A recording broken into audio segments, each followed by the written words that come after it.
मेरे यार प्यार सबको मेरा नमस्कार। आईपीएल 2026 की कुछ इंपॉर्टेंट रिलीज अपडेट वीडियो लेकर हाजिर है आपका यार। कल की वीडियो में हमने ऑक्शन को लेकर कुछ इंपॉर्टेंट अपडेट डिस्कस की, जिसमें मैंने आपको बताया था कि नवंबर 15 की डेडलाइन है सभी टीमों के पास अपने रिटेंशंस अनाउंस करने के लिए। अब आप रिटेंशन अनाउंस करोगे, इसका मतलब ये है कि आप कुछ बड़े खिलाड़ी रिलीज करोगे, और क्योंकि अब वो समय नजदीक है तो इसका मतलब ये भी है कि आपने अपने खिलाड़ियों पर मन बनाना शुरू कर दिया होगा। और इसीलिए दोस्तों क्रिकबज़ की रिपोर्ट ने लगभग 5 टीमों से कुछ बड़े क्लेम्स किए हैं कि ये 5 टीमें कुछ बड़े पार्टिकुलर खिलाड़ियों को रिलीज कर सकती हैं, और कुछ तो ऐसे नाम हैं जो आपको कंप्लीटली शॉक करेंगे। और आज के इस वीडियो में ये अपडेट तो मैं आपको दूंगा कि वो 5 टीम कौन सी हैं और कौन से खिलाड़ियों को रिलीज कर सकती हैं, और साथ ही में आप मेरा ओपिनियन भी जानोगे कि आखिर क्या इनको ये खिलाड़ी रिलीज करने चाहिए या फिर नहीं। तो सीट की पेटियां बांध लीजिए, वीडियो होने वाली है बहुत ही ज्यादा इंटरेस्टिंग। चलिए शुरुआत करते हैं उस टीम के साथ जिसने 2026 ऑक्शन के पहले कुछ ज्यादा ही खुद को चर्चाओं में रखा है, यानी कि चेन्नई सुपर किंग्स टीम। अब इन्होंने भी शायद ये सोच लिया है कि साला पूरे घर के बदल डालेंगे।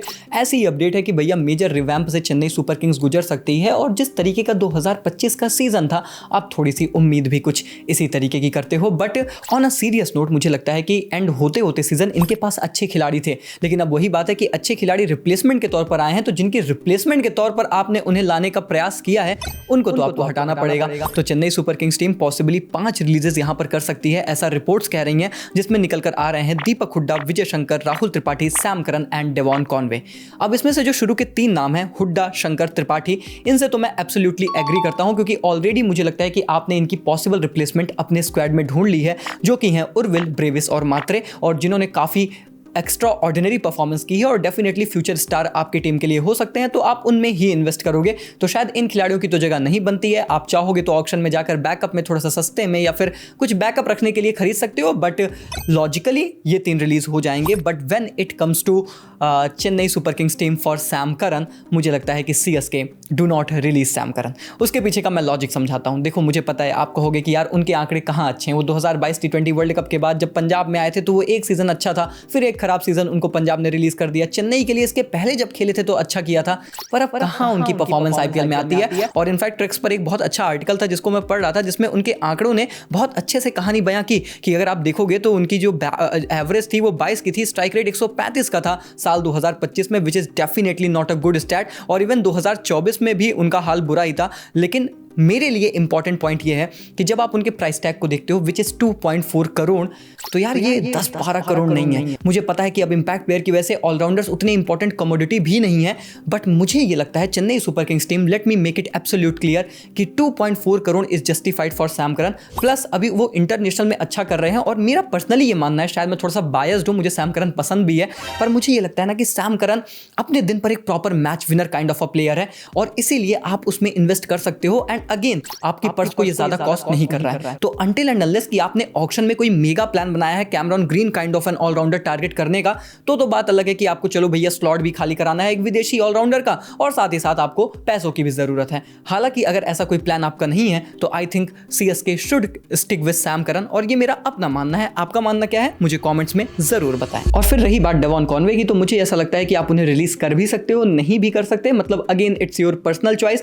Devon Conway is a quality player, but ये बात सच है कि उनकी T20s में परफॉर्मेंस नहीं आ रही है। अभी हाल फिलहाल में एक सीरीज भी थी, वहां पर भी उनकी परफॉर्मेंस बिल्कुल निकल कर नहीं आ रही है, तो T20 में चीजें उनके लिए मुश्किल होती जा रही हैं। So for that reason even I think I support this case कि आप उन्हें पॉसिबली रिलीज कर सकते हो, फिर सचिन रविंद्र आपके लिए उधर ओपन भी करते हुए चले जाएंगे, which makes more sense to me. तो मुझे लगता है कि हाँ भैया चेन्नई सुपर किंग्स टीम, ये जो 5 नाम निकल कर आ रहे हैं इसमें से 4 तो आपको रिलीज कर देने चाहिए, एक मैं कहूँगा मत करना। ये जो है ना रिपोर्ट, इसको थोड़ा सा गलत साबित करना। इसके बाद हम बात करें राजस्थान रॉयल्स टीम के बारे में, तो एक नाम आप सबको पता है जो शुरू से चर्चा में है, वो है संजू सैमसन का। अब जी हाँ, बड़ी सारी कन्फ्यूजन्स निकल कर आ रही थी कि क्या वो रुकेंगे नहीं रुकेंगे। मैंने क्रिक्स पर बहुत से आर्टिकल्स पढ़े जहाँ पर कहीं कोई ये कह रहा है कि भैया उन्हें रुकना चाहिए, अश्विन साहब कह रहे हैं कि रुकना चाहिए, तो वहीं पर मीडिया रिपोर्ट्स हर तरफ बस एक ही क्लेम कर रही हैं कि संजू सैमसन अपना नया घर ढूंढ रहे हैं।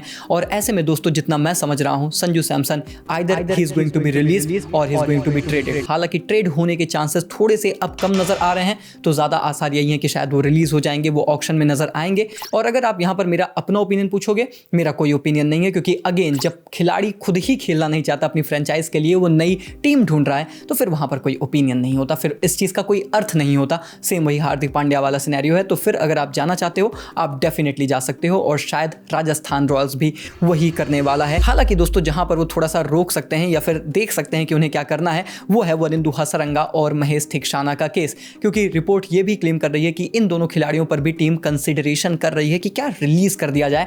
हालांकि अब कुमार संगकारा हेड कोच बनकर आए हैं, ये खबर हम सब लोगों ने पढ़ ली है, तो फिर क्या वो थोड़ा सा श्रीलंकन इफेक्ट अपना लेकर आएंगे कि नहीं इनको रोकना है, वो एक अलग सिनेरियो है। बट परफॉर्मेंस बेसिस पर डेफिनेटली रिलीज करना चाहिए, क्योंकि लगभग दोनों मिलाकर 9-10 करोड़ ले रहे हैं आपके। एंड क्या उस लेवल की परफॉर्मेंस डिलीवर की है? डेफिनेटली नहीं। क्या वो इंपैक्ट डिलीवर किया है? नहीं। अब सच्चाई ये भी है ना कि आपके पास चहल थे, आपने जाने दिया, तो वो भी एक कड़वा घूंट है जो आप पी रहे हो। और वहीं पर यार दिल्ली कैपिटल्स की बात करें तो यहां से 2 नाम निकलकर सामने आए, और इन दोनों नामों को सुनकर मैं थोड़ा सा शॉक रह गया। पहले बात कर लेते हैं टी नटराजन और दूसरे हैं मिचेल स्टार्क। देखो दिल्ली कैपिटल्स का मुझे ये समझ में आता है कि इनके पास बड़े से बॉलिंग ऑप्शंस थे, तो ये थोड़ा सा ओवर ही ऑप्शंस लेकर उतर रहे थे मैदान में। पर यार T Natarajan is a proper match winner. वो इंजरी प्रोन खिलाड़ी हैं, बट जब वो खेलते हैं उनकी लाइन एंड लेंथ अगर वो यॉर्कर सही तरीके से नील करे ना भाई, तो वो बंदा बहुत बड़ा मैच विनर है। मैं तो मानता हूं कि उसे कंसिस्टेंटली मौका मिलना चाहिए and at the same time उन्हें थोड़ा सा अपनी इंजरी पर काम करना चाहिए। लेकिन वहीं पर अगर आप बात करेंगे मिचेल स्टार्क के बारे में, देखो मैं दिल्ली वालों एकदम खुल के ये बात कह रहा हूं, you should not do this, should not do this, मत करना रिलीज, बहुत गलत डिसीजन होगा। क्योंकि स्टार्क के बारे में हम बात करते हैं तो हम डेफिनेटली कहते हैं कि यार थोड़ा सा फन मजाक मस्ती में कि अरे ठीक है ये खिलाड़ी है वो खिलाड़ी है, क्या ही बड़ी चीज़ है, कुछ नहीं होता। स्टार्क देखो रोहित कोहली कितना मारते हैं, वी ऑल मेक फन। वो थोड़ा सा हंसी मजाक के लिए होता है कि चलो ठीक है सिचुएशन लाइट रखी जाए।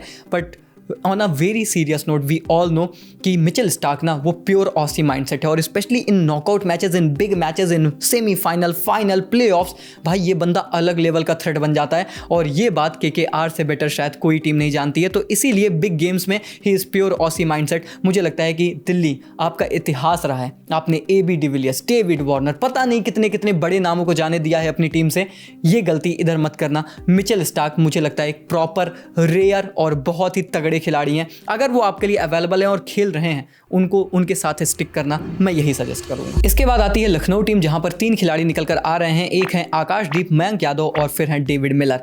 अब देखो आकाश और मयंक पर तो नो डाउट आपको रिलीज करना ही करना है, क्योंकि कोई सेंस नहीं बनता। आपके पास गेंदबाज थे पर वो सारे इंजर्ड होते जा रहे हैं, और वही चीज़ है कि इनके साथ दिक्कत ही यही है कि ये 14 के 14 मैचेस खेल जाएं, ये अपने आप में बड़ा करिश्मा है, स्पेशली विथ मयंक, जिनमें आप 11 करोड़ रुपए माफ कीजिएगा लगा रहे हो। तो मुझे लगता है कि अगर आप मयंक और आकाश को रिलीज करोगे तो वैसे ही आपको 19 करोड़ रुपए यहाँ पर क्लियरली मिल जाएंगे। और अगर ऐसा है, जो कि होना भी चाहिए लॉजिकली, तो फिर आप डेफिनेटली मिलर को अपने साथ रखो। यार Miller is a proper match winner. Again वही सेम चीज़ जो मैं स्टार्क के लिए बोल रहा था इन दिल्ली कैपिटल्स। अब देखो हर खिलाड़ी हर सीजन कंसिस्टेंटली परफॉर्म करे ये जरूरी नहीं है, पर बात यह है कि आप उसके पोटेंशियल को देखते हो, आप देखते हो कि ये बंदा क्या कर सकता है किसी गिवन डे पर मेरे लिए। तो मिलर वही खिलाड़ी हैं भैया कि वो ना थोड़े से मैच विनिंग परफॉर्मेंसेस देते हैं। हाँ थोड़ा सा उनके साथ दिक्कत रहती है, वो साउथ अफ्रीकन टैग थोड़ा सा अटैच होता है, पर जीटी के लिए यार उस बंदे ने कमाल किया था। और इसीलिए आपने खुद अपनी वेबसाइट पर ये बात डाली थी जब वो आपकी टीम में आए थे कि in a shocking decision GT released David Miller. तो भैया शॉकिंग डिसीजन जब उन्होंने किया था, तो फिर आप ऐसे शॉकिंग डिसीजन कैसे कर सकते हो? मुझे लगता है that is not going to make sense. और आप बड़ी पर्स भी चाहते हो तो आपके पास कुछ ऐसे बहुत बड़े बड़े खिलाड़ी हैं जिनमें आपने बहुत पैसे लगाए हैं। डेविड मिलर तो तब भी मुझे लगता है कि if not worth it then फिर भी लगता है कि इतने ओवर प्राइज्ड भी नहीं होंगे। तो 7.5 करोड़ मुझे नहीं लगता कि कोई बहुत ज़्यादा ओवर प्राइज्ड आप उन पे पैसे लगाए हो, इसलिए मुझे लगता है कि मिलर को रखो भाई। मैं तो पर्सनली यही सजेस्ट करूंगा। और रही बात अगर केकेआर टीम के बारे में, तो यहाँ से एक ही नाम निकल कर आ रहा है, वो है वेंकटेश अय्यर फिलहाल के लिए, और मैं कहूंगा कि डेफिनेटली रिलीज करो। हालांकि बताया ये जा रहा है कि इस पर कोई कंफर्म रिपोर्ट नहीं है कि वो रिलीज कर ही दिए जाएंगे या फिर नहीं, पर मैं सजेस्ट ये कर रहा हूं कि अगर रिपोर्ट नहीं भी आती है तो भी आप रिलीज करो। आप उन्हें सस्ते में डेफिनेटली खरीद सकते हो, और अगर अगेन सस्ते में नहीं मिले तो उसी दाम पर तो तुमने पहले भी उन पे पैसे लगाएंगे, फिर से खरीद लेना, क्या जा रहा है भाई, वो तो वैसे भी उतने पैसे आपके जाने ही थे।